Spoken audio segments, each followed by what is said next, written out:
Hello, good morning. Good morning. Morning. How are you? Good. We don't get to see much of you. I'm always taking care of the dogs. I have so many other things I'm doing all the time. Mike's running around doing jobs, and then I'm doing everything else. So I have not a lot. I do not have a lack of things to do. You're like I am. You do 50 things at once, and maybe you get five things done. I'm working on that. I'm working on, like let's accomplish this first thing before I start the other 5, 10, 15 other things that I'm doing on the side.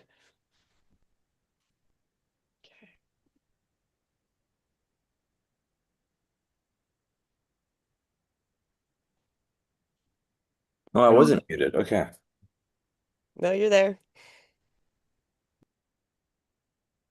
Okay, let me just go make sure these live streams are all working. Let's see who's in here. Okay, so good morning to Darlene. Good morning, Mr. Rittenauer. Good morning. And then Morning. I'm not sure if the others are here. It's all the note takers. So, okay.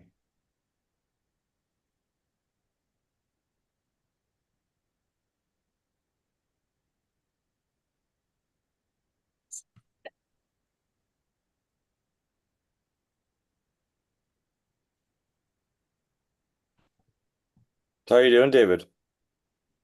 Doing good. I, how do you stop watching too many YouTube channels? I wish I could tell you because I'm literally looking at YouTube channels every single day. But mine's from I wanted to look nice and I have been asked to give feedback and I also want to give feedback that where I'm not hurting somebody's feelings Hmm. because yesterday's call yesterday my meetings were with local business owners here in College Station, Texas. And they're giving me feedback on how they got started and I'm like, "Hey, your YouTube links, your YouTube icon's not even on your website." And then, oh, wait, you have the same YouTube name as six other people. And then, oh, like the graphics aren't centered on your background. So when I'm looking at it on mobile, because of course we have to yeah, we have to look at our channels in the eyes of the audience and who is consuming your content and what are they seeing. So some people are going to be on a phone, some are going to be on an iPad, some are going to be on a desktop or laptop computer, and others are going to be watching it on a 100-inch TV. And you want it to be a similar experience, but without looking at it from that lens, you wouldn't think about all those factors. And then, like, it just, I'm looking at it from a different lens. And when I'm having, I don't think anybody I sat down with yesterday wanted me to stop the analysis, but it's like, hey, I want to make sure you're okay with this level of feedback because we just met and I don't want to scare you away. I'm just going to give you a lot of value. And if you're open to it, let's continue this conversation on a like paid one-on-one consulting gig, right? Because I want to make sure that you're empowered and whoever you're using right now to manage your YouTube, they are helpful maybe in certain aspects, like a traditional virtual assistant, but they're not they don't know what it's supposed to look like. So let's train you and your team to make it look the way that you're all, make it look pretty and organized and all that fun stuff. So it's, I may be looking at YouTube channels from a different lens than yourself, but I look at a lot of stuff, a lot of stuff, and then people argue with me a little bit. They're like, "No, what are you talking about? I've got three YouTube channels." I'm like, "Okay, well, I can't find them, so give me the channel names so I can go look." I found out this week somebody admitted they deleted a channel that had over 2,500 subscribers, and I was like, "You deleted a channel with over 2,500 subscribers? I can't believe." Somebody talked you into deleting an audience Like 2,500 subscribers is a huge feat. I don't have 2,500 subscribers on my channel, so that's a lot of work and effort and time went into building a channel of 2,500 subscribers, and somebody convinced you to delete it. Like I'm just like I can't like I've never heard I've heard people deleting or unlisting it, like deleting videos or unlisting videos because they want to re-edit them and give them a new title and description, but I've never heard the words I deleted a channel with 2,500 subscribers. Like new information to I'm like it hurts hearing that. And they asked me why it was bad. I'm like, you've spent all that time and energy building a YouTube channel that had 2,500 subscribers. Most people don't even have that many people on an email list. And it's okay if you needed to rebrand it, but that's like, no, I'm just like, my mind's blown by hearing that information this week. So, but I learn new stuff every day by asking people what their journey's been, with promoting and advertising their business because he's a business owner, right? I was like, I can't, but like, There's so but many other options besides deleting an entire YouTube channel. There's so many other ways that could have been which taken. is, So how was his professional, whoever was the professional he dealt with, told him to well, remove it. I don't think it was a professional. I think it was a virtual assistant. So we're just gonna put that there that there's That didn't like the content he was making. That's what pre I'm gonna get. pre They didn't press. like the content, so convince them to remove it. But if you have 2,500 people, it wasn't necessarily the content. And if you didn't want to build it anymore, it's even something you can leave it and come back to in the future if you ever wanted. Like Can, deleting it was just totally extreme in the wrong way. can But you change the content if you don't like it? just unlist the videos, and then you Just can go unlist change. the videos. Oh, Unlist the videos, change the wall, change the desktop, your YouTube landscape, like your top bar, change that, and unlist the videos, and just add new content. There's many. I have rebranded channels. I have a channel, and it's over 1,000. It should be monetized, but we haven't received the postcard in the mail that YouTube still does stuff old school. Like once you achieve your 1,000 subscribers and your 4,000 watch hours, they're going to send a paper postcard in the mail with a security code on it because they want to prove that you're a real human and not a bot, not AI. So if you never receive that postcard in the mail with that security code, that channel doesn't get activated as monetized. So I have one channel and that is perpetually been stuck in limbo for almost a year now. Um,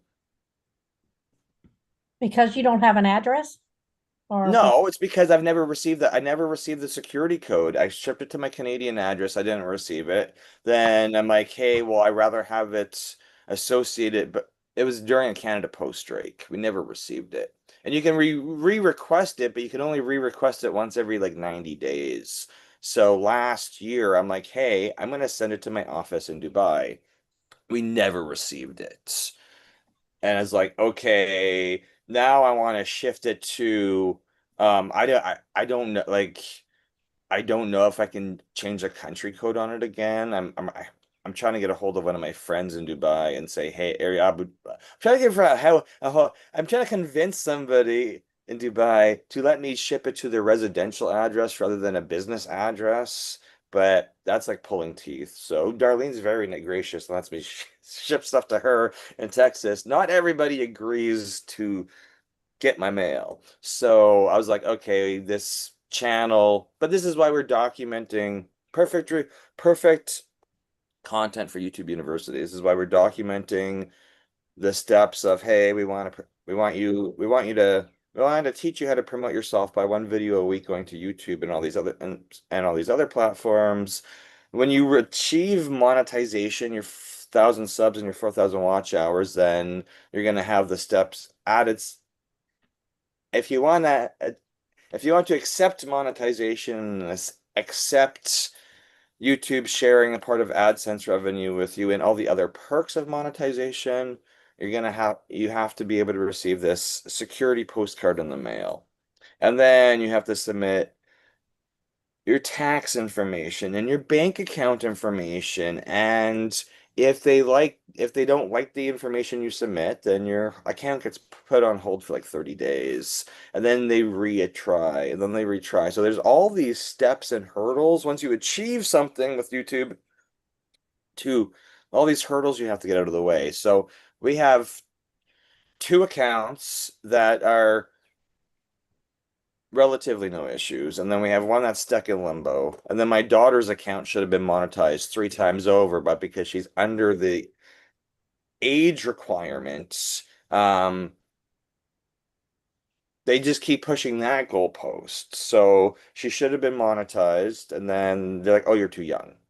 And then she got monetized again. Oh, you're still too young. And then I think last July they switched it to 15. So I told her, I'm like, hey, you're at that point where once you turn 15, you'll be automatically monetized. However, if they change other hurdles, if they change it to 16 or 18 before you get to 15, these are all the learning things that we're learning in the thick of it to teach everybody. So you know what to expect. So we're just documenting. We're gonna have a great book content when that book comes out about our framework to get everybody monetized, and then all the catches, the gotchas. It's like, hey, you thought you were great, and then there's just all there may be some hurdles where you may breeze through the hurdles. We did on two accounts, and then the other accounts, it's like, okay, there's just environmental variables that have stopped us from making it as easy as the first two, but that might be planned by YouTube because my name's on 3 of my accounts, and it shouldn't be a problem to have multiple monetized YouTube accounts because you have to have a separate email address for all of those accounts. But I know there's been instances where I go to sign up for like another Gmail address from Gmail, and they're like, "Hey, you have too many Gmail accounts associated with one phone number." And then I registered another phone number, and then I registered another phone number. So there's always some interesting thing going on with Google and YouTube that, as long as you're patient and operating with an open mind and clarity, you can accept a challenge. But if you get stressed out really quickly, then this is why it's great to have a YouTube producer in your back corner say, hey, I've already gone through this.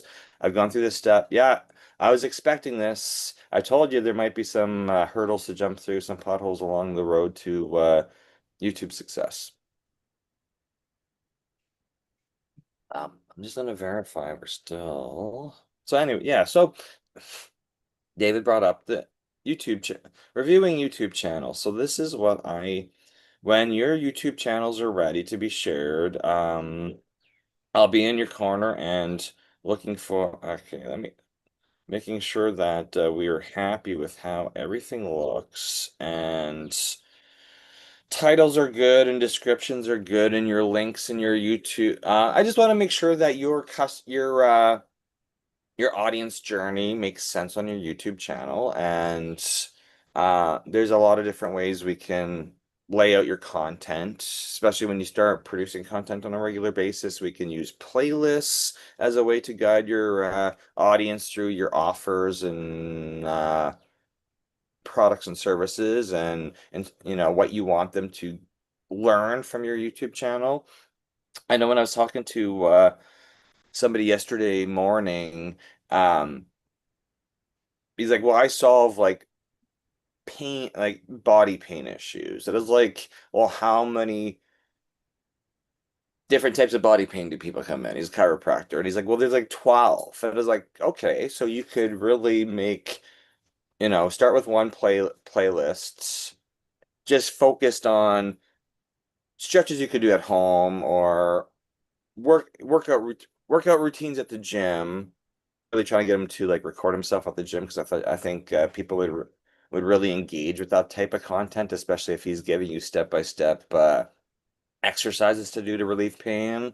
His goal, of course, is to get you to book a chiropractor appointment so you can come into the studio and he's going to go through all this stuff with you hands-on, right? But if you're not nearby or you're just learning what his personality is, and if you like his personality, I'm like, let's just create a journey for them on YouTube and utilize like make a playlist for solving this one type of pain and what you would suggest, and then the second playlist for the next type of thing, next common reason people come in because that's what he does. You say you've got knee pain or back pain or shoulder pain or whatever, and he's prescribing exercises to relieve that before he has to go into bone cracking. And I'm like, thinking chiropractors only do bone cracks. No, no, no. That's like the last resort to get you into alignment. So I was like, okay, I am not that educated on what chiropractors do.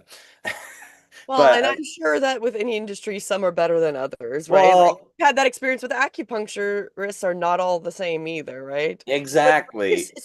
it gives them, well, definitely if we're going back to the YouTube thing, it is giving you that authority, right? So then people, because we were even talking about how somebody sees you online and they build that trust, they will easily travel across the country to come see people. I have seen that in other industries where somebody just wants to meet that person because they've built the trust through consistent videos, consistently showing what they're doing. And now they trust that person and they'll go out of their way to find that person. So that is also like one of the biggest returns on investments is that you expand beyond just your local community, which especially when you're in a smaller business, that can be very beneficial. And that's one of the reasons that we're building the visibility engineer engine is really because of that and seeing that because that was one of the hugest hurdles, especially during COVID, is if you did not have an online presence and you were in Canada, your business, I would guarantee, does not exist at this point. Because that's what happened. Because your locals can't come to you, you have no online presence. How are they going to buy from you, right? And it doesn't even matter what service you offer. Yeah, yeah. And it's really, making content's really just documenting the services you're offering and how, it's really just documenting the client journey. It's like, hey, this is the staff. This is what the staff do every single day to make sure the customers have um satisfaction's guaranteed. Your whole goal is to spend less on ads. If you're spending money on ads in your business, spend less money on that stuff, attract your ideal clients, and get referrals, word of mouth referrals. Like 20 years of me being in business, majority of clients, it's word of mouth referrals. I've been there. I've spent money on ads. I've spent six figures on ads before and during COVID, and I'm like, we had brought clients in. Were they the ideal clients? Not necessarily.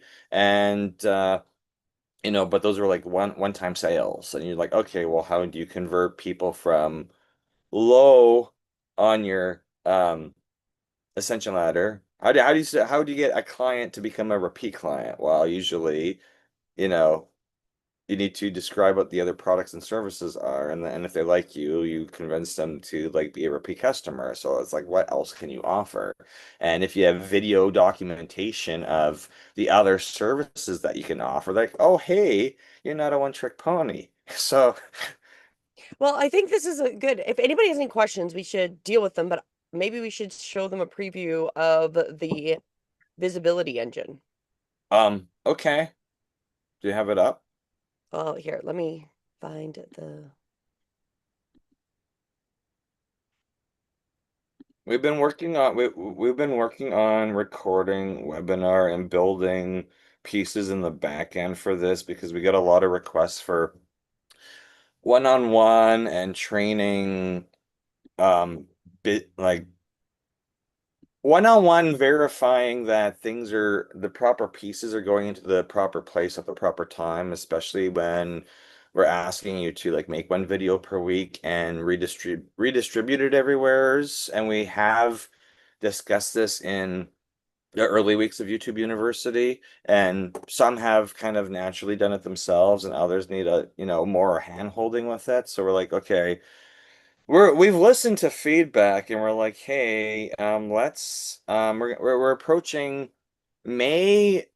We're in March. May is officially 1 year of the 1 year anniversary of YouTube Famous. Then that is why we're also planning more in-person boot camps where we can hold your hand and say, hey, this is how your YouTube should look like.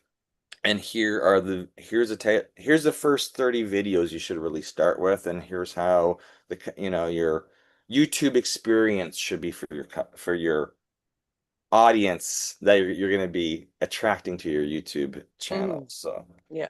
Well, why don't you? Well, I think you. I'm trying to bring up the notes that you sent me. I sent a nice email. I laughed as I sent the subject. Yeah, because we work that way. It was like, hey, Um, biatch, here's your link. yeah, and you sent me it. Why doesn't it doesn't open on my iPhone? Okay, now this is embarrassing because it doesn't open on my iPhone. I got the file on my iPhone. Why does it not open on my iPhone? I don't know, because it's one of the old documents that I've complained about using when I Yeah, because I go keep through. telling you to use Google Docs and you say no. So I was like, I didn't. okay. I don't have it set up. Okay, my tech department there has not put an easy link for me to use, so I'm It, just gonna use what's easiest. it's literally docs.gmail.com. Oh, that's too many words. Like, seriously, I want it just easy links. Okay, so um email it. Okay, let's Y'all see. sound like Jennifer and I. No, I know I enjoy listening to Because he because probably heard it all from me. Like, in all honesty, the reason I'm sure Mike gets along and he's like my like for especially tech women in our age, women are his main like clients, majority of them. And it's probably because of me, because I am probably his most difficult client because he knows that I'm like, I don't like the way this looks. I don't like the way this is set up. Can you make this look like it did before? I have to say that it's not just my wife. I deal with a lot of professional females, and that would be realtors, that would be doctors, that would be lawyers, very high-end professionals, like six, seven-figure ladies who they have a lot of stuff going on. They demand a lot of stuff, and I fix a lot of stuff, and I don't complain because I've got a lot of patience, and I understand straightening out technology flow because sometimes you're like, hey, this worked great for 5 years, and why is it now broken? There we go. Um, and I'm like, because technology changes, or you did a software update, or you've been using stuff and I've been band-aiding it for 10 years. And now the band-aid I had this last week when I was working at the trade show here in Texas, trying to move somebody off of Microsoft Outlook into Thunderbird, which is a different email software, and that has literally been she's still complaining. And last night was Friday, and I started the process last Friday of like making sure one email program looks like another. And this is a business professional who makes six figures per year and is just going crazy about why she has to change her email program. And I'm like, I didn't make the change, but I'm going to assist you along you're re until you accept the change, I'm gonna be there every step of the way because you're paying me monthly, and I tell you you get unlimited support. So I'm gonna stick by our deal and make sure that I do it because you send me good referrals. So I'm You just have learned women like things a specific way, and each woman's going to like it a little different, but you'll figure out that they want it, and whether it's they don't like the color, some things my husband well, cannot change. that's the thing. The color of Some the things icon. there are not possible to change, and sometimes we do have to accept it. But I'm just saying, you want me to use a Google Docs, you got to get me a No, link and and remove you know my other. what? It's actually good because I know that somebody I was talking to yesterday, like when you like the idea of YouTube University and you're like, hey, I'm already making content, but I'm so burnt out because I don't like Instagram. I don't like face. I'm like, I hear this a lot. I don't like how this works. I don't want to be on the hamster wheel of content production. And I totally get it because um, if you don't naturally have the skills of record something, and then you're like, well, which poison do I pick? Do I pick this platform or this platform or this platform? We want to make it super simple and straightforward for you because I hear that a lot. Are you ready And for this the is why presentation? we've literally have come up with this class and now with this specific visibility engine framework because it's like I want you to make one piece of content per week. Start with YouTube and then automatically using a different piece. Automatically, as soon as you upload it to YouTube, it's going to go to all the other places. So you're sending out you're sending out one message and building multiple different audiences at the same time. There might be tech issues we come along with. There's going to be, we're going to introduce something new into your business. And then there's always going to be these hurdles we have to get over. But since I've been producing this content for years and doing this strategy for years for myself, for my wife, and for a select handful of other people who've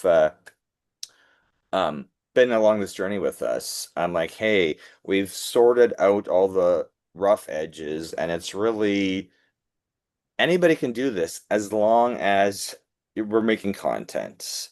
And we start with the one piece and we get stable with that for the 52 weeks for your first year. And then once we know that it's a good flow and when you're consistent, then we add the second, we're doing a second video per week, but I don't want to stress Well, you out. you're already, let's go through the Yeah, yeah, PowerPoint. yeah, I know. I'm Talk just like, this about, is why we've built this. And it's just like now it's like smoothed out. So okay, let me see. How to stop being invisible. How to stop being invisible. Building a visibility engine using YouTube. So give us feedback on this because we've been working on this for a while. so the economic survival is when visibility disappears, business disappears. So this is really the reason we started doing this was, as I talked about, being from Canada, being in the lockdown and seeing all of our clients, like majority of my husband's clients were small, medium-sized businesses. And we're still seeing that any that were left are pretty much done at this point. I don't know if there's really a lot of them even left functioning anymore. There's part of the reason, Realtors are still in business. well, but a lot of the realtors are making themselves more visible because they'll do the realtor ads and it's more in that local community and everybody has to buy. So it's sometimes with niches can be a little different, but the reality is when your visibility disappears, the businesses are gone, right? Like you don't have a business if there's no one that can find you, right? So what the invisibility gap becomes is first you're invisible, so nobody knows you exist, right? You can do random postings or you're dependent on one platform. So it's literally like kind of like throwing things out. It's very much, I compare it to doing advertisements, right? Like if you can find the perfect niche to advertise, like we know that some realtors, they've got their perfect advertising bench or whatever, and that works for them, right? Great if you can find that dependable platform. But for the majority of us and what we're making, random posts and depending on one platform is not going to help us be invisible. We need to be literally, I guess my way of saying it is we literally need to puke our content, our information everywhere. We want it everywhere. So what is one extra client per month worth to you, right? Because I can easily go into my back end and say, hey, this is what my average client's worth on the low ticket, the medium, and the high ticket, no matter what I'm selling. So take your average client value, times that by 12. That is the value of one extra client per month. And I have not met anybody who says, I don't need one extra client per month. Everybody says, I've got capacity to take on more clients.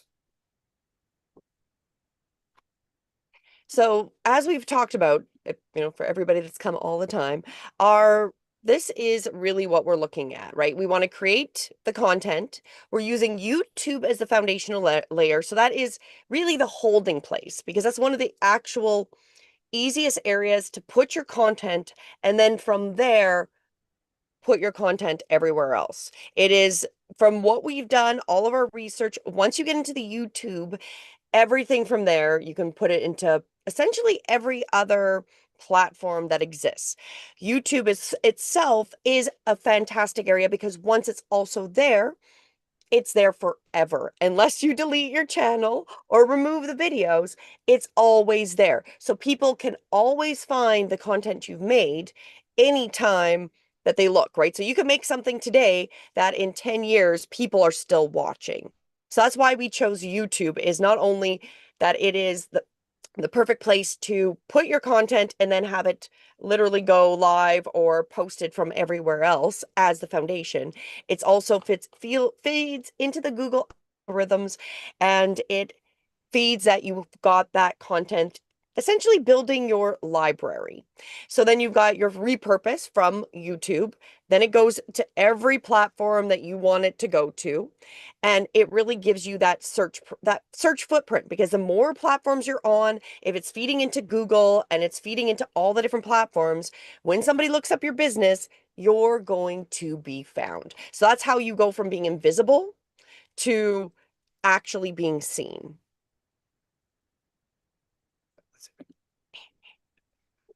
Why this does work, because it is the base asset. I kind of pretty much explained that.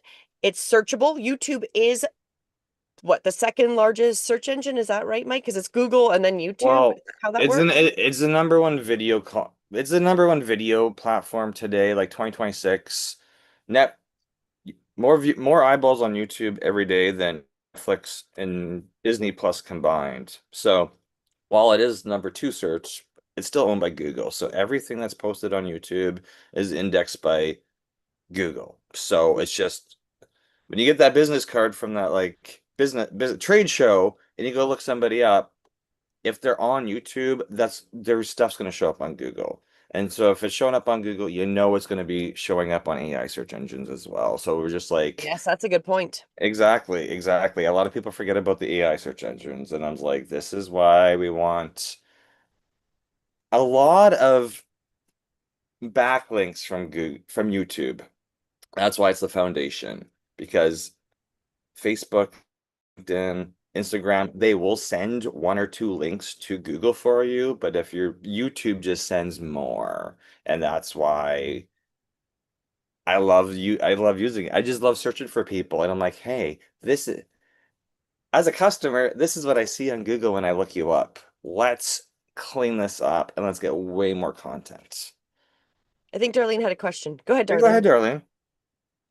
So, my granddaughter is starting her new business, esthetician. Yeah. So, do you start off with Google Business or do you do the YouTube channel first? Which I would in May, I saw her post yesterday. Um, I Google My Business is great.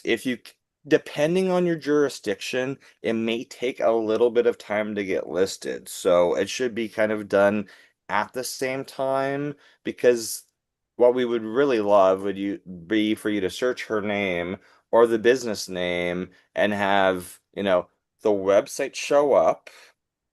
I don't know how many estheticians there are in College Station, so she might there's a have, lot. you're gonna have some competition. So applying for that Google business listing, it took us 6 months to get listed in New Jersey.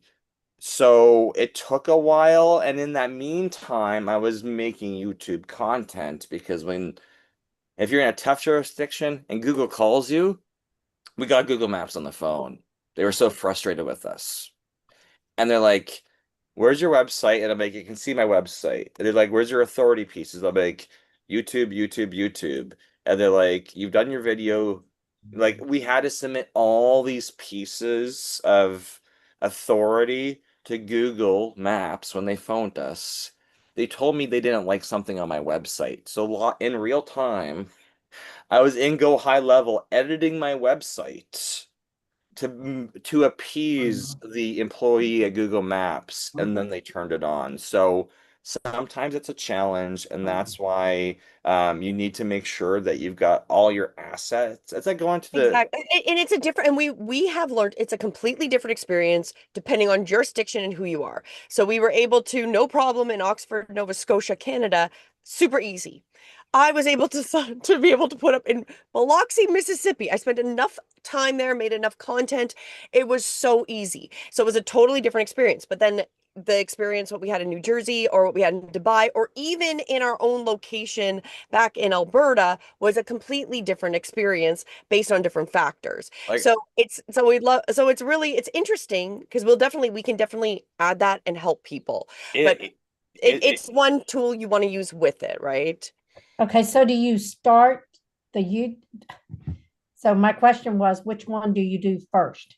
You do I them at the would same I time. would You do them at multitask this them, I would do darling. them at Okay, the got same time. Yeah, you start putting it in there when she's got a location. She goes and applies to start doing that while she's making her videos, right? Like you just have it on your daily checklist. You're doing both of those things and starting them We because we you we don't ran know into how it's this going to work we out. ran into this question a okay. couple weeks ago because a friend said I show up on Google Maps, but it's the wrong address. And I was like, so Google has already put you on Google Maps. And I went and checked. They haven't even claimed their Google Maps. So I'm like, hey, Google may, if you're an established business with the government, Google may have already put you on Google Maps. And then you have to do the work of claiming it and proving you're the business owner. Like it's can be a couple months Mhm. process to get that working for you. And then of course, once you activate it, you're going to want to get the 5-star reviews Yeah. because so there And can then when you have that, you also then can have your videos linked to your Google Maps. And then this all circles around to why you're making the content, right? Because exactly. again, you've got your content, which is giving you your authority.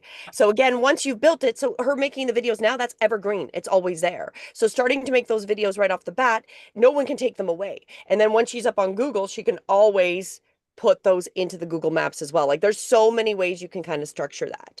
And then of course, repurposable, that would be the same idea. You can repurpose them for Google Maps or for promotions, or if you do pay for doing advertisements in the future, you never know which parts of your content you may decide to use. And it really does compound over time. So that is the point, is that over time, you've built your authority. Oops, let me see if I can switch to the next one. So the visibility engine 8-week installation sprint. So Mike, it's yours, I believe. Okay. So yes, good start is 30 videos published. We're gonna help you work on clear positioning, building the search presence, implementing the repurpose system. And you may like be like, what is repurposing? We're already gonna, and during this 8 weeks, get 30 pieces of content created because we want to make sure once you get started, you've got this like ramp. You're like, okay, I'm gonna have more than 8 weeks of content. You're gonna have 30 pieces of content because once we get started with this, we don't want you to fall off the tracks.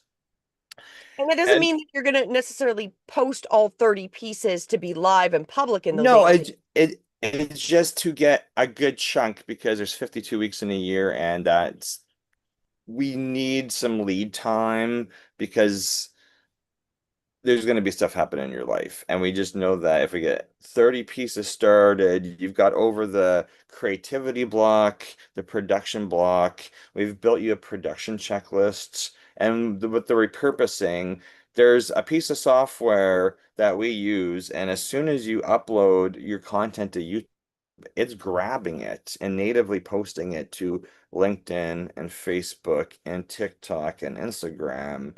And our focus is on YouTube and repurposing it, but if you already have a team of your virtual assistants doing the other platforms for you, this repurpose software will also grab the stuff that they're doing on Facebook, Instagram, TikTok, and grabbing it and throwing it up on YouTube for you. And it's just, we want you to work smarter and not harder with this. So build out a clear plan to make this content and produce it and get it everywheres. So you're building multiple audiences at the same time with the same amount of effort you're already putting into it.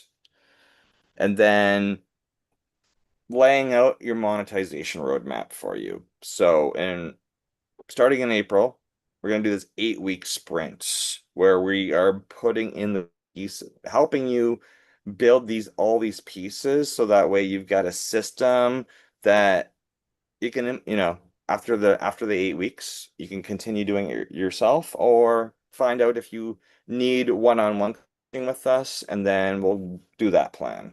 Yes. And I did forget to mention with the 8 week installation, we are gonna have 2 sessions a week. So our plan is we'll have the Monday is probably the first session, and then a Thursday, which is Q&A, where you can meet and come bring your Yes. questions. We can review content, and we'll be doing a private YouTube group or Facebook group, as well as we'll do content reviews. So we've got a whole bunch of features of what will be Yeah. included for for Oh, the exact. first for our first what was it? Sorry.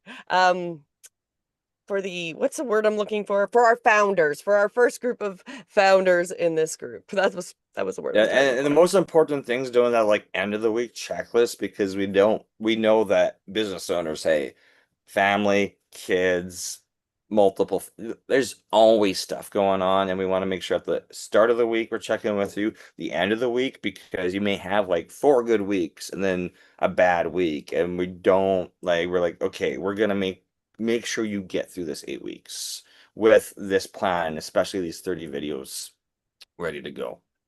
Yes. So that's our shortened version.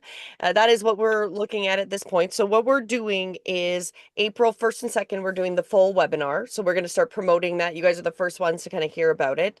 We're starting to promote it tomorrow. And then we're going to Yeah. be giving the full webinar on the 1st and 2nd to essentially at least promote people. And then if they decide to join us or not. And the first class is scheduled to start for April 6th.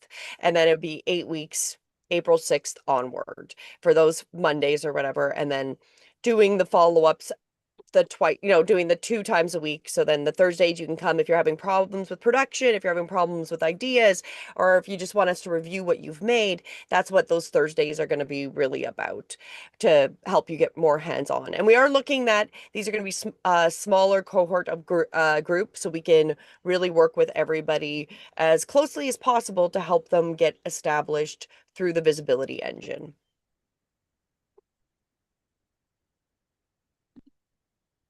That's the last That slide, is the right? last one for Okay, this okay, for this okay. for the mini one for the mini No, presentation. so I had a lot of I've pitched this to a lot of people this week, and the feedback's been great. And then they asked about live streaming, and I'm like, the live streaming is like an extra piece on top because I need you, if you're live streaming, to pick that one time of the week you're going to be consistent and do it without failing. That's why YouTube University is always Saturday 9 a.m. Eastern, because I'm like, I can do Saturdays no matter if I'm in LA, Florida, or Dubai.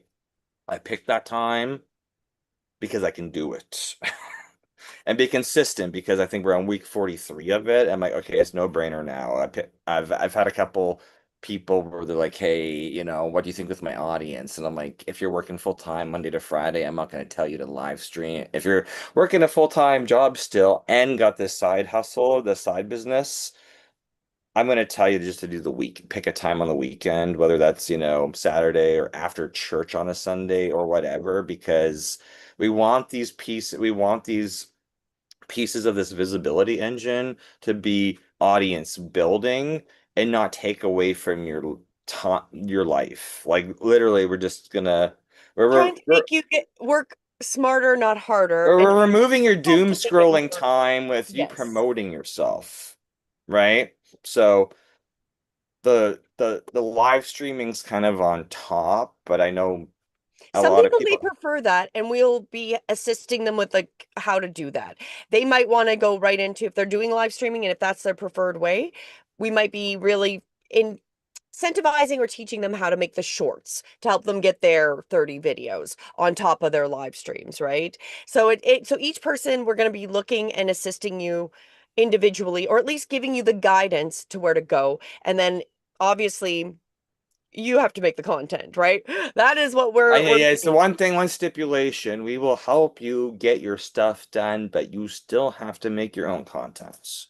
yes. And we will show you how to edit longs into shorts. It's just you still have to come up with your ideas and make your content. And that does stop a lot of people. And they're like, well, I could just And that's live an stream. I'm added like, service that we will offer. Like if you do need content production and help, that is something that in the like if you decided you're like, well, I love this, but I need somebody to do that, we do have that option as well to reach out individually and then we can help you. But of course, that's going to be a little more costly if you're going to get us to make your content, well, right? and that's why the improv boot camps that we've announced in May. I think we're May 23rd, 24th. Don't quote me, I might be wrong on that day. We'll be at the White Room in New York with David Chemetsky and Morris Meyer because um we're bringing you're going to bring videographers in because I want you to learn the production checklists, learn the key pieces of the visibility structure and visibility engine and get content out of that day where it's like your origin story or why you started your business or what like just like get you in front of the camera and get some people. We had that feedback when we did the YouTube University in or the introduction of it in College Station with Darlene and her daughter Jen. Number one feedback. Why is there not a videographer here? And I was like, okay, I get it. We gave you such good ideas. You want to just get, I was like, that would have been a great opportunity for me to give video testimonials. And I was like, okay, great feedback. This is why we partner with people and do these things because I can come up with a lot of great ideas on how to get the ideas flowing in your business, and then somebody else gave me an idea, and I was like, okay, wait a minute, that's going on the production checklist, a video testimony, getting people in a class and having a videographer there. So, yeah, no, Well, there is a lot of content. It's very much like even us traveling and how many times we're like, man, we should have recorded this. But often when we're living lives, the first thing we have not been in trained to do is literally go get a camera and record your difficulties, go record the insanities or whatever, right? So, and that's okay. We're obviously, that becomes a book, maybe well, a no, no, future AI movie, right? but you're also learning when you see like, okay, if you're following a content creator, like you can tell all our stuff is done from an iPhone or like this. We're streaming right now to two different YouTube channels. We're on Zoom. I'm streaming this to LinkedIn, my Facebook. I'm doing this from a MacBook. So obviously, I'm sitting at a desk recording this. Some of my content you can tell I'm using my iPhone from my vehicle. But when you see other content creators with a lot of different camera angles, you're like, well, how are they doing that? And it's usually that they have like a gyroscope. They have a gyroscope, or they've got like a handheld like selfie stick with a gyroscope built into it, or they're walking around with a drone. But it's not like they're necessarily telling you the production steps behind the scenes. So you're like, well, this is cool, but like, how could I do that? Well, you would need to have the same level of production skills and checklists that they've already trained themselves on. And, you know, it's the only way you could, you would have to know how they're doing it and be trained on how to do. And that's exactly what this class is for. We're like, here's what we've been doing. We've been on YouTube for how many every year? It took us how many every years to get 1,000 subs and 4,000 watch hours. I think it can be really done like my goal is you should the whole reason I started this class on the YouTube channel itself, on the I Am YouTube Famous channel, it's like really 52 weeks. If you're building content 52 weeks in a row, 1 year, you should have an audience built. if you're consistent. But if you're not consistent and you're posting like YouTube wants to see something new every single week. They want it more than once a week, but it's like get it started once a week and add and add and add and add and then tell people about it. But if you're not consistent about it, it's gonna take you years. Like Well, and in when we fairness, started, we were not consistent at all. And we're like, wait a minute, people ask us for content. And you're like, okay, so the my customers are asking me for how-tos, how-tos, how-tos. And I'm like, I should really build this out because then if you're asking me for a how-to, then I know other people have that question, but they're not brave enough to ask. And well, it and could you have be, to think about how you even use YouTube, right? So if you're like always looking for somebody who shares certain videos or whatever, and then you're always excited. My daughter gets excited when her favorite creator has a new video, right? So that's a reality is you have to kind of think about it in that way of how you even use it, that you look forward to other people putting content out, especially when you start following people. Or I'll randomly wonder like what happened to that person that was making whatever type of videos, and then you wonder and then you forget about them because you're not because unfortunately they're probably not going to remember your name or anything unless you're constantly posting, right? And then that way you can find them. what the, And that's a fun thing when I walk into rooms, like when I go to trade shows or when I go to events and I've not met somebody before, but I've watched all their content. And I'm mhm. like, hey, how are you doing? And they cut off. You're like, you watch me? And I'm like, you've been on YouTube since like you were 13 and you're in your 20s. And I haven't watched you 10 years, but I'm like, I'm obsessed with all your tips and your tricks. And they're so humble because you're like, oh wow, like what I'm doing, I do what I do for these reactions. Because not everybody's over salesy. They've just been recording themselves and how they've been helping people for years, and they just throw it up there, and then you're like, And in fairness, it's not the same as being like a Hollywood star per oh se, no. right? Like when you're on YouTube, you know people see you, but you don't know who these people are. You might see a little name, maybe they comment, maybe they like, and then when you actually meet them in person, it is amazing meeting YouTube creators that you have watched and being like, I like your content. Like, well, thank you, because a lot of people will actually be scared to talk to other people because they think that there's somehow, oh, You found that lady yeah. in LA, and you're like, wow. I went and talked to her, and I knew everybody else in the room knew her because everybody's seen her content, but nobody went and talked to her. And I'm like, well, I have to talk to her because I've really liked her content. And then I sat there and schmoozed with her. And then after I'm talking, everybody else wants to, right? Because, like, oh, wait, maybe she's not so scary, right?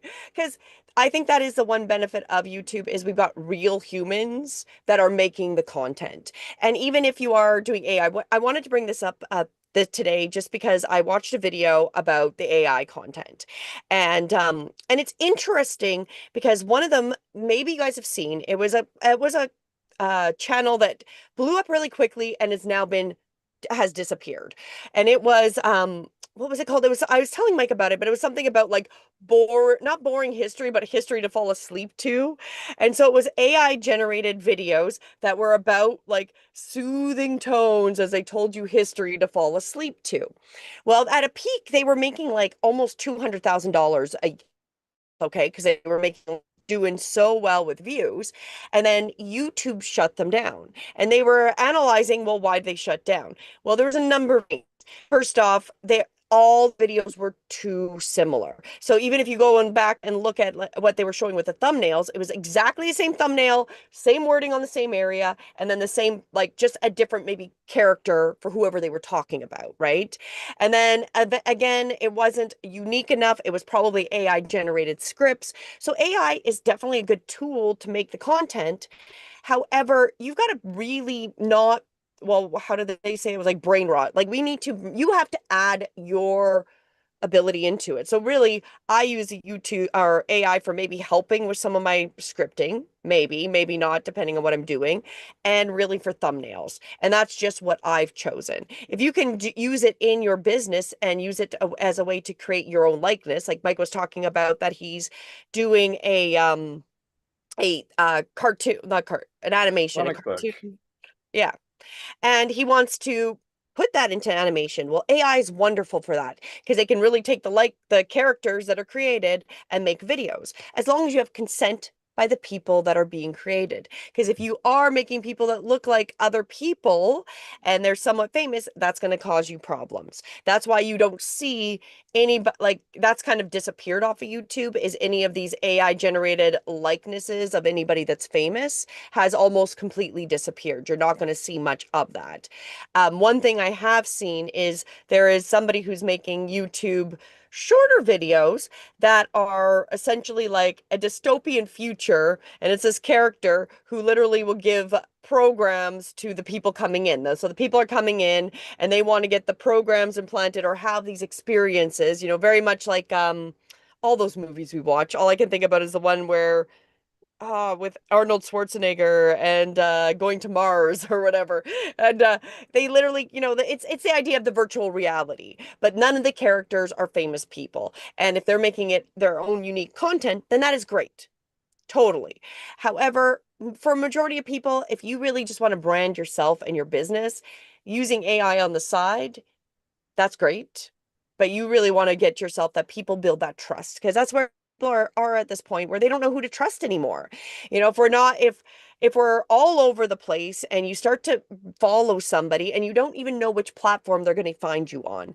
It amazes me when I go onto certain platforms because I will be the person. Mike's developed this because of me, because I'm like, I don't want to go on TikTok. I don't want to go on Instagram. I don't want to go on these social medias. I just want to make something and get it everywhere. And having that and then getting the feedback that suddenly you'll have like all these new people that follow or all these other people that have found you, or somebody reaches out from a platform that you're not really active on. That is also the benefit of having it, because we do know right now Instagram, Facebook, your content disappears, right? So it'll only be up there for a short period of time. So that's why it's so important that you have this evergreen content on YouTube so it doesn't disappear, right? So that it's still there, it can still be found, even if, certain platforms, that's not really what they're built for. But it's also just reaching out so you can people can find you, right? Reach out and touch somebody because we no longer have the yellow pages, which was funny because we recently rewatched Bill and Ted's Most Excellent Adventures, of where they're traveling in the phone booths that don't exist, and they got, even back then it was the yellow pages to go back into time, and explaining to my daughter I that's how think you found you people. know what, it's funny that you bring that up because I watched a short by Gary Vaynerchuk yesterday, and he's like, YouTube's the new yellow pages There you go. because, but it's better because it's Yes. not one ad. It's not one ad. You've got all of these, people find your page and you get all these listings about your services. So that is why we've built this visibility engine, because when people land on your YouTube, I want your YouTube thumbnail, the background, to have your call to action. It's like, hey, subscribe and sign up for my mail list. Or like people land there, there should be instructions or like of what to do, and then it should just be this curated experience of here's what we do, here's how we help people, and that's why I have playlists for my book, and then a playlist of my customer testimonials, and it's like, hey, you want to do it yourself tech support? Here's the videos. Like it's just curated, and that's where my watch time came from. I just kept sending people to, hey, here, you want to figure out how to make your own passwords that are, secure, strong. Go watch this. Go watch this. Go watch this. So And, I did and it. and another thing you pointed out, which is a really good benefit, we're talking about people who are going to trade shows, and you're like, "Well, I've got YouTube," and then Mike's saying, "Well, you know what? You just grab their phone and you go get them subscribed to your YouTube. Right up there's your business card, right? There's your business card. You're now subscribed." That was the tips for a local business here. He's like, that's incredible, and I'm like, I know. And you do laser engraving. So just imagine being at these trade shows and just streaming. You're doing live laser engraving on cowboy hats and tumblers and keychains and all this stuff. And people like fire and they like seeing cool stuff. So I'm like, you literally have in your business, because you're not doing like you're literally putting something in a laser engraver and hitting go, like you could show people how their orders are being made. It just like I've got all these ideas for all these business You owners. just don't do all those businesses. Like we don't Example, make anything super cool and fun, but we see other people and we're like, these would be great ideas. Nobody wants to take us up. So we're ready to, if you want to take these ideas, we have so many ideas for pretty much most businesses because we can see them. We just may not have been the skills to be the engravers or to be the chiropractor or any of those. Like I'm not a real estate agent, right? So, but I can see where we've watched and consumed enough content where we can definitely see the potential to assist people and help them build theirs. And so that's really the visibility is keep yourself visible, right? Because we are unfortunately a lot of people are being replaced by AI. Like that is just what's happening at this point. A lot of people, if you want to stay relevant, you have to produce something that humans want at this point. And humans do want to be, want to be entertained. And this far, that is something we can still have a little bit of a niche over AI at this point, right? well, okay, you use AI for what it's good at. Exactly. Thumbnails, writing titles, writing a description. Yes, you still have to go and review what the AI output is to make sure it's legitimate and makes sense, right? And that's where a lot of people are using it wrong. They're just like output, output. And I was like, and I can just see it. I'm like, you didn't even do spell check on the words that were put on that AI piece of art. Or your phone number is wrong, or your email address is Email. wrong. You're promoting Oh, yourself with the wrong email address. You just instantly lose credibility when it's fully automated and you're not fact checking it. And that's what will get pulled off of YouTube, right? I'm just like, use these things as tools to promote yourself, but you still gotta fact check it because in my world, if I used AI to write a technology script, I still need to go through it and verify all the steps are legitimate, and I would do those steps because if not, exactly, exactly. somebody's going to fact check you at some point, and I don't want you to be embarrassed. I Or, want you to. and especially Mike, especially in tech, you're literally just spewing off BS. They're I'm gonna wreck something. I'm already, yes. Well, I know because people tell me, hey, I followed ChatGPT instructions and erase my MacBook. And I'm like, call Mike first because not all the advice coming out of chatbots and AI is factual. They like to make stuff up. They like to hallucinate. Well, there's a lot of problems where it even gets its information from because there's so many places it can't actually access to get information, which is why you have to fact check the AI, is because it actually has limited accessibility to information. That's part of the problem. And that was also me going down the rabbit hole of asking questions and fighting with AI and being like, well, why can't you do this? Well, because I'm not a human and I can't log into this account and I can't do this. So you have to go do it and then tell me what it says. And then you're like, okay, there's limitations, right? Because it's not. That's why, we still get those little boxes. Are you human? And you have to pick the little I like get those. I get those every. bite. I get those every single day. And you know what? Still fail at them being a human. You're like, is that part of the wheel, I part of that bike? okay. I failed at a bot check this week. And it's like I don't think I should have failed at the bot check, but I was working on fixing Julie's app for her business. And I'm like, I have to move the code somewhere else. And like I do for other people in their apps. And I have to move the code somewhere else and go through it with a fine tooth comb because I AI have some building me I code have that some wasn't necessarily. suspicions Yes. that there's just a couple issues with the code because we keep crashing the server and I need to go there. It wasn't bad, but as I'm moving the code somewhere else to GitHub to have a different place for the code to be so I can fact check it, I failed the human verification tests.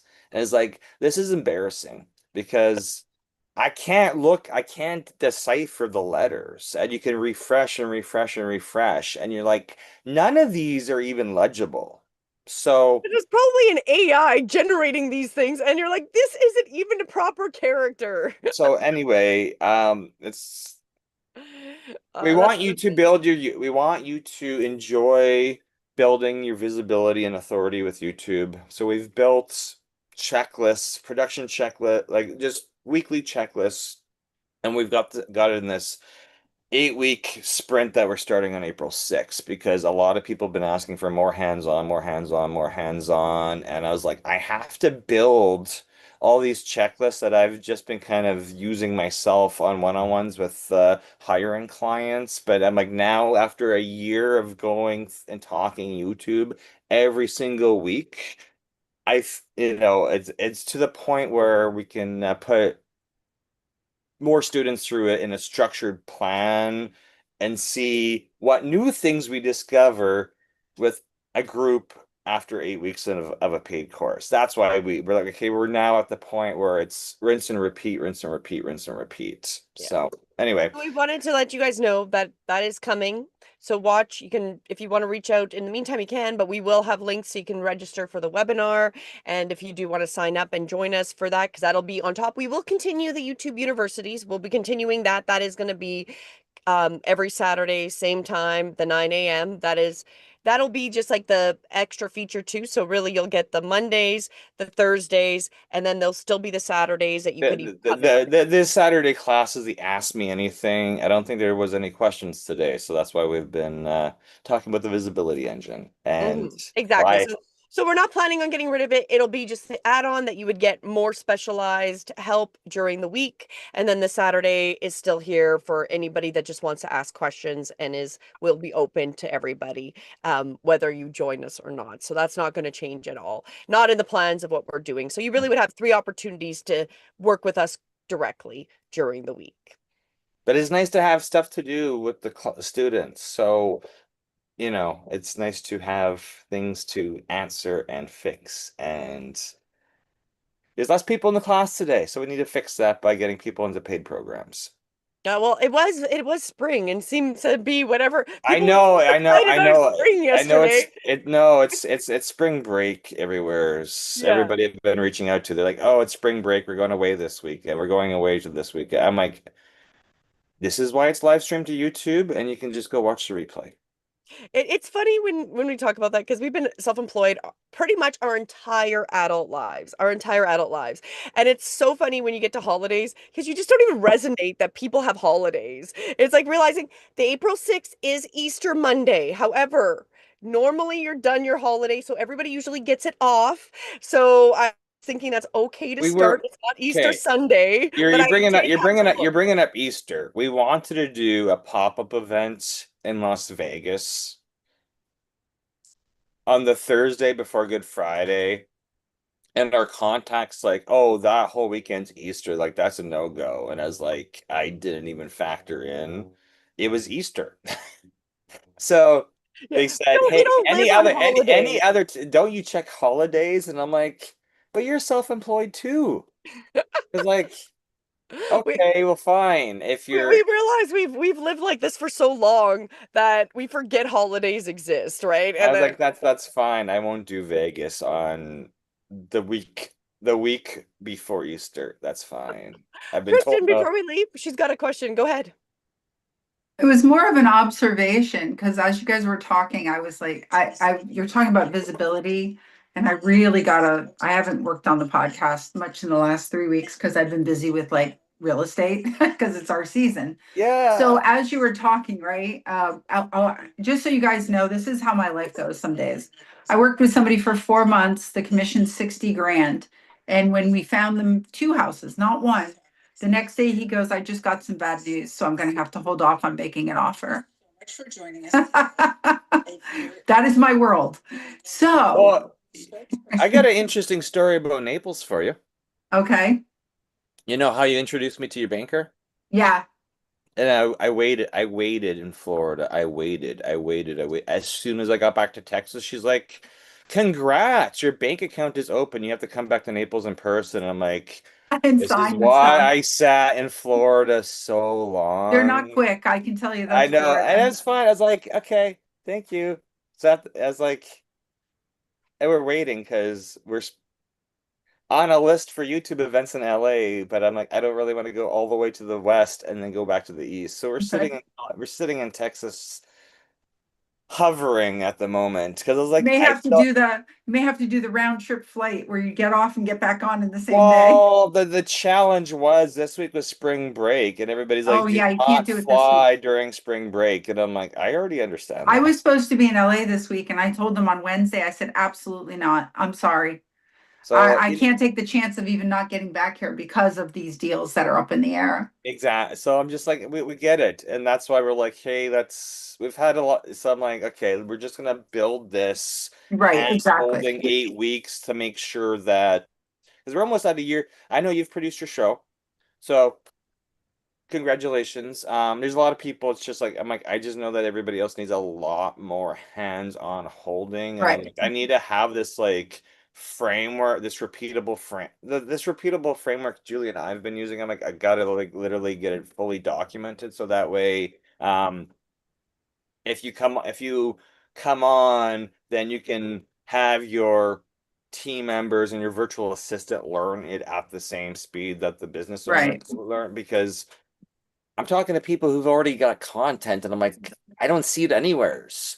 Well, I'm Right. waiting on the VAs to post it. I'm like, why are we waiting on VAs to post it? Like, you should have a production checklist of like what you're doing weekly with this content and moving it forward Yeah, because that's something I don't have. I'm like, So why are we waiting for I'm like, why are we waiting for your $400 a month VA to do this? Like, you need a full time, you need a fractional production uh Manager. manager, and I'm literally that's my new title is I'm gonna make sure your stuff's produced because it needs to be we need to be making YouTube happy because it's the pinnacle. I don't care about Facebook or Instagram. Your stuff shows up for 24, 48 hours and then disappears off those platforms.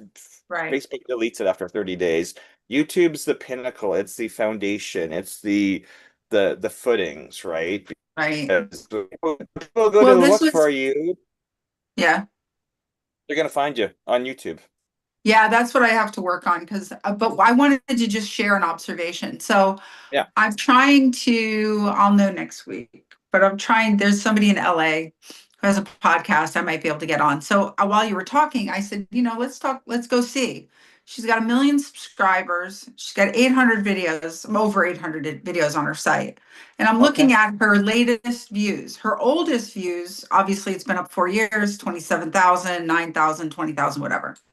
Her latest ones, and this is somebody with 1 million subscribers, her latest average, with the exception of one, is in the we'll say 2 to 300s. And that's her whole page of her Well, latest. but you understand that this is why my focus is build a real audience organically, get to your first 1,000, and then focus on your Well, content. that's why I was looking at it to Because compare to a lot mine. of, I'm going to share a story with you. This is the feedback I get from a lot of people. A lot of people. They don't know if their YouTube subscribers are real or fake because they hired an agency to Yeah. pump up their numbers.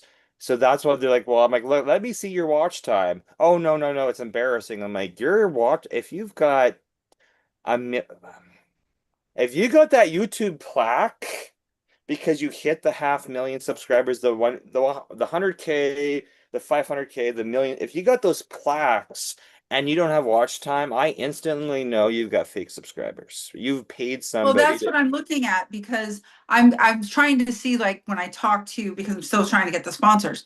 If I yeah. talk to sponsors, I'm looking at this and I'm saying, well, if you look at mine, like my oldest episodes have the most views, obviously. I have 188, 133. I've got a very popular person in town because he used to be a principal. I had 170. The rest of them are in the 40s to 100, Mhm. right? And I have 31 subscribers. And I'm like, if you look at it, my subscribers watch the episodes, her subscribers don't. Exactly. You caught on. You know she's got fake subs.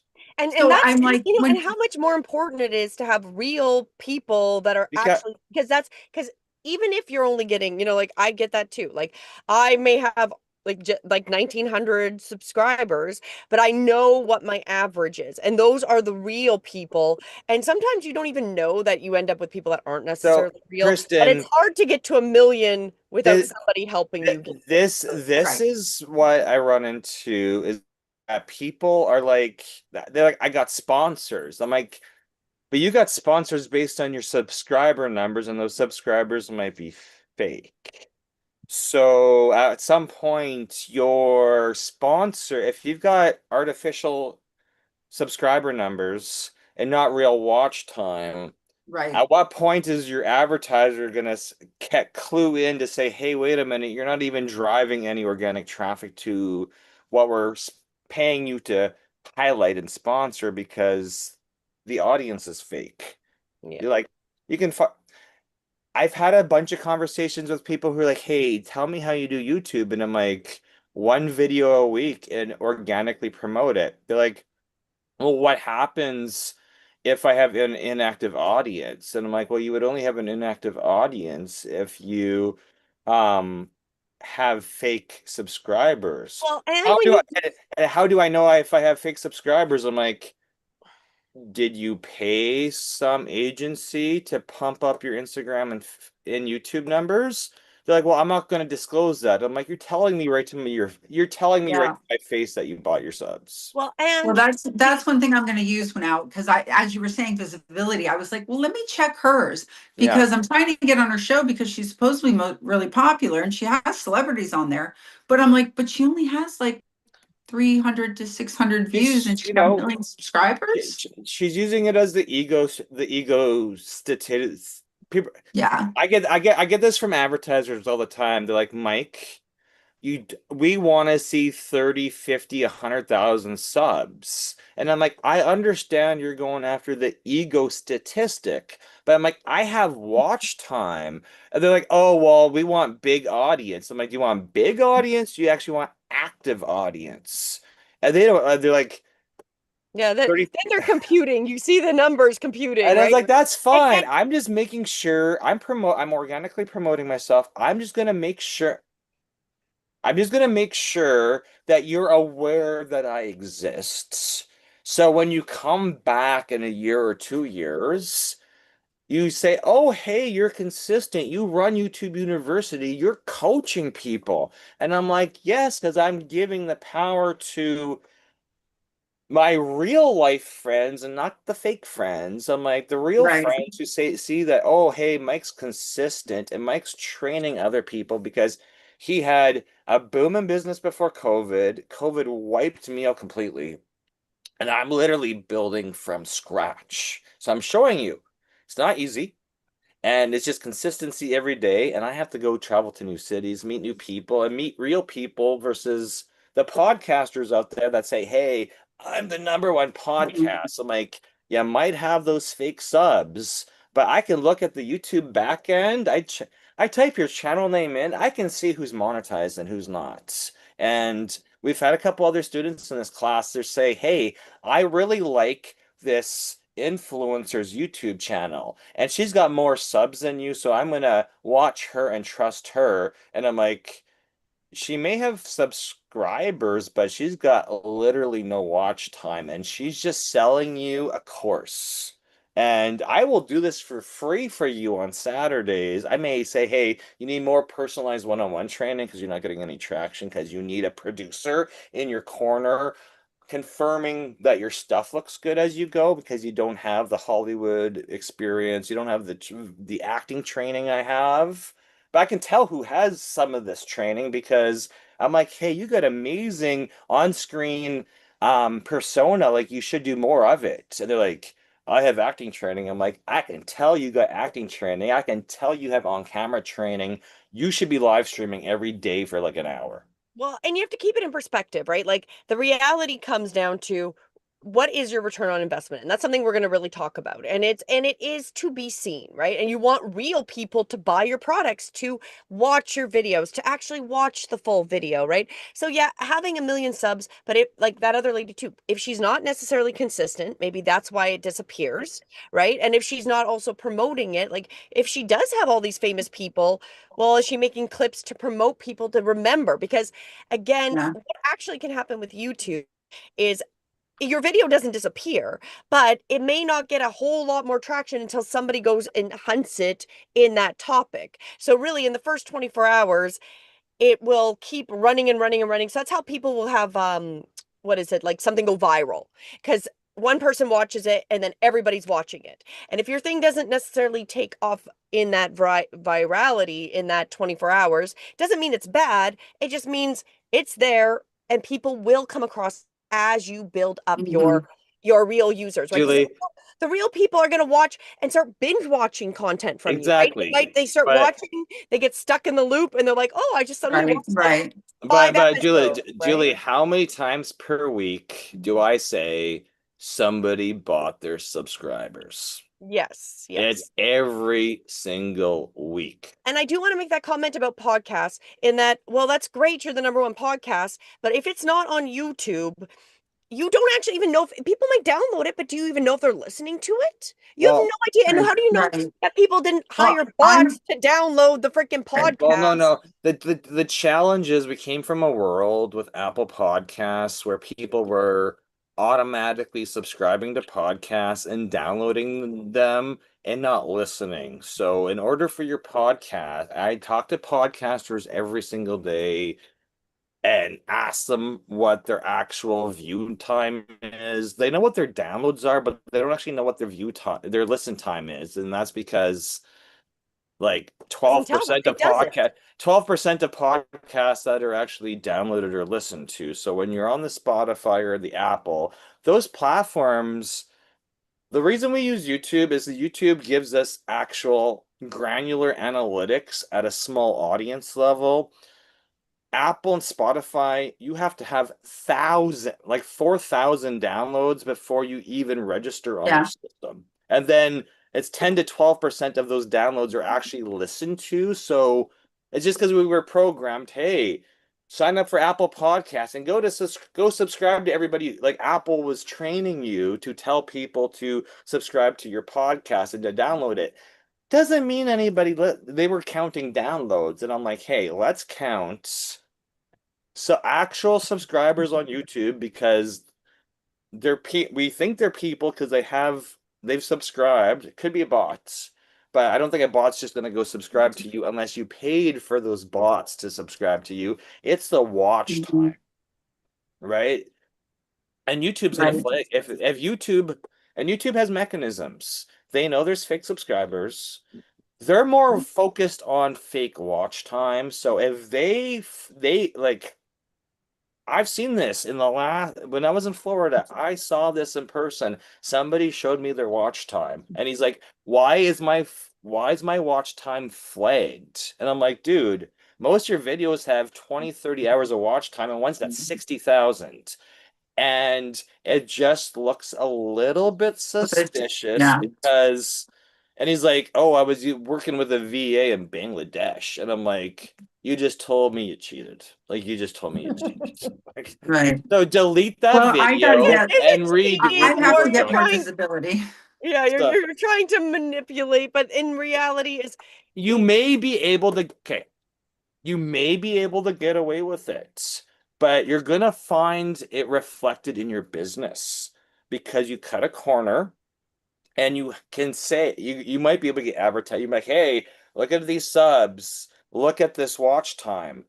But you know if you're making money from your audience or not. You know if people are booking in your calendar and hiring you for your services. or buying what you're You may be selling, able right? to lie to yourself, but you can't lie. Like you know what's going on in your business. You know if you got leads coming in. You know if people are clicking on your Google Maps. You know, right? Because if I Mhm. ask you and you're shady about it, I know, and I'm like I can help you, but we have to do the real work. So anyway, Great Yeah, to see that's what I'm you. trying to work on now because I notice my viewership's fallen down. But I also understand it's spring break, people are distracted, it's our season, so maybe everybody's just busy Kristen, I, ne running I around. never guaranteed overnight success. I'm like, it's a Yeah. grind. I told like my No, I'm wife, willing to grind. I just my notice I wife's the have to number do a one little bit example. more. She's like, I want feedback. And I'm like, okay, well, we need to promote all the different aspects of your business because some are gonna be Yeah. um attracted to business competence and your experience. Some are going to be, this is why she's developing this astrology ecosystem, and we've been asking for beta testers. We know the software's not perfect right now, and there's going to be software bugs because we've been building it so long. We're like, hey, I want this feature, I want this feature. You fix one thing, you break another. So the beta testers are coming in to say, hey, this doesn't work. It looks nice, but this doesn't work. We're like, well, it worked last week. Like, and then we're like, Mhm. okay. And we're just like attracting people from all, like some people we know, some people we don't know. And we're like, And hey, I'm going to say that is actually one of my biggest feedback that people are watching is these people that I've never met reaching out to be a beta tester. And that's like, because it's something I'm offering. And then they have to go to my website, they have to fill out a form, and then I get it. And I'm like, and wow, Julie's getting there's them on the actually email list. people. So she's building the audience because this is the number one thing. I'm like, hey, if they're coming to your YouTube, get them on the email list because they may be attracted to one part of your, what you're doing, and you've got all these other things you can offer them. That's your like essential matter, right? But we want, I understand people want feedback. I'm like, I understand you want to see your subscribers increase, your watch time increase. We recently started producing events for my friend David Vrablik of New Beginnings Motivation because I'm like, they have an amazing group of people and he hosts these virtual summits. And I'm like, let's get it, I know Zoom works amazing for large groups. So let's get this live streaming to more audiences. Activate your YouTube, activate your Mhm. Facebook audience, activate your Facebook business page. I can't say there hasn't been technical issues because he's texting me all the time. Hi, David, if you're watching. Talk about you. Um, it's just like there's always good. This is why I'm like, hey, dude, we've got this production list. It's like your Zoom, you're like your internet connection, your computer needs to be rebooted. Your Zoom needs to be up to date. If you were playing with Otter.ai or any other transcription tools this week, we need to go turn those off. Like we've got this checklist now because he's like, there's still technical frustrations. And I'm like, let me remote in and figure out what went wrong this week. And then he's like, hey, he's like, oh, we made it so much easier. I'm like, it's taken us a month to figure out why certain times things go sideways, but there's a lot of environmental variables. And I'm like, hey, we're building you this checklist. So at some point, you're going to start Zoom and Restream and connect to all these platforms. There's going to be one day there's no tech issues. And then I'm going to You just can't guarantee that. Don't lie. well, Because then because you know it what'll may happen? break in, it It'll may work. break in the future, but I'm No, Mike, emotionally, because you know what'll happen. They'll have it down and then they'll be like, I just want to add another social media that aspect to is it. And then that this everything is goes. and this is what we've done with yours on Sunday. We're Yeah. like, okay, to live stream to TikTok, we had to warm up TikTok because TikTok you have to go live multiple times in a 30-minute interval before they allow you to live stream longer. So TikTok has to be warmed up for like a Zoom Well, and restream. we figured out how to do Rumble and Substack and everything. Rumble's annoying because you have to have that like it has its own broadcast Right, it software. is. And Yeah. then Substack has its own way to warm it up. And then if you want to, people ask me about I can do custom Roku channels, but I'm like, that's an investment, and there's no point until you have People. 24 hours of content that you can read. But it would be perfect for like concert halls, rodeo circuits, churches that have concerts and they want to charge. Roku's really like the, do it yourself pay-per-view. So I'm like, there's all these different places we can stream your stuff to and build. Like Roku's got an amazing audience, but I'm like, nobody's gonna watch you if you're going like you got random clips. That's why YouTube's the starting base for you to build your brand and build your channel. And then And then, once you've got enough content yeah, there, we can just automatically connect YouTube to Roku. But you need like at least 20, you need a couple solid days of programming to even activate these higher end systems, but we've but learned this how is to do it Yeah. also all. this is also the whole game plan of how we can help people expand past that, right? So that's the idea, is that there's a lot of potential, but you got to start by making it to begin with. I'm And just being trying to get eyeballs. I just want eyeballs. it's consistent, and that's why I'm like I'm like if you're gonna commit to the live, you have to be the same time, the same day, once a week, because that audience, when you start building that monster, that audience will like take offense if you're not there. And Yes. Yes. I don't want you to burn yourself out doing that. I'm like, hey, let's start with the little pieces and build up the little pieces on YouTube. And then when you're ready to do the full on YouTube University or beauty tips or makeup consulting or blowing shit up on When I get film. enough people, I would go live.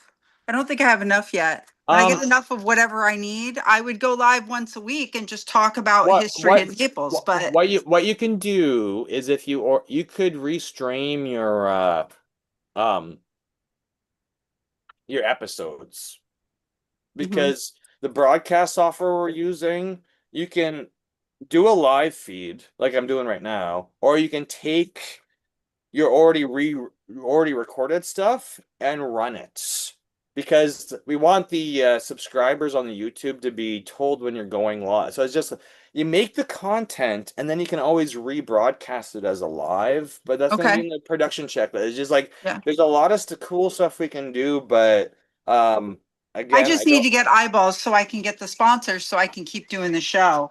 I'll send you the I've just been promoting recently like the ROI checklist and the production checklist are going to be they're going to be part of the 8 week plan that we're running because they're like stuff I've made all these handouts and I just haven't released them yet because I only want to give them to the people who Okay, appreciate them and are absolutely. going to Yeah. actually use them because I don't Yeah. need people redistributing my stuff on A the hundred internet and percent.